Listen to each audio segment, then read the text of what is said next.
Customer যদি একটা জুতা নেয়, জুতা নেওয়ার পরে যে সমস্যাটা হয়, কাস্টমার এসে যা বলে তা সবাই একটু মনোযোগ দিয়ে শুনবেন।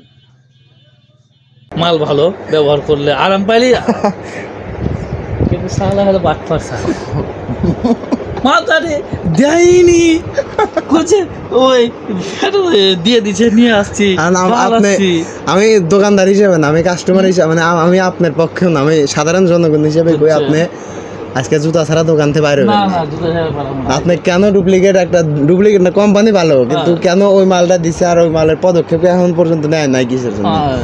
600 টাকার মালের লেগে আপনার 150 টাকা গাড়ি ভাড়াই লাগতেছে, 150 টাকা আপনার গাড়ি ভাড়াই লাগতেছে।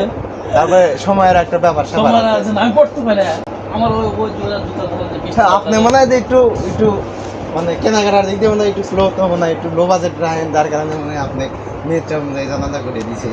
না সালার আজকে আমি ধরেন যে সত্য কথা ভাই, আমি মানুষের সাথে অত ঝামেলা করে পছন্দ করবো বুঝছেন। আপনার আমার মানে আমার সাথে খারাপ যে আমার এরকম করে তার কাছে আমি আর আসি না। আমি তো মানে প্রথম দিন থেকে আমি আপনার পক্ষে, যে আপনি ওই জুতা নাই ওইটা সেরে দিছে না দিক, আর না হলে পরে আমাকে নতুন জুতা দিয়ে কেন টাকা ফেরত দিই, যে কোনো একটা অপশন চালু রাখা লাগবে। কারণ আপনি জুতা ছাড়া আজকে যাবেন না, দরকার পড়ে ও আর স্যালারি থেকে কাটিং দিয়ে আপনি জুতা দিবি, এটাই।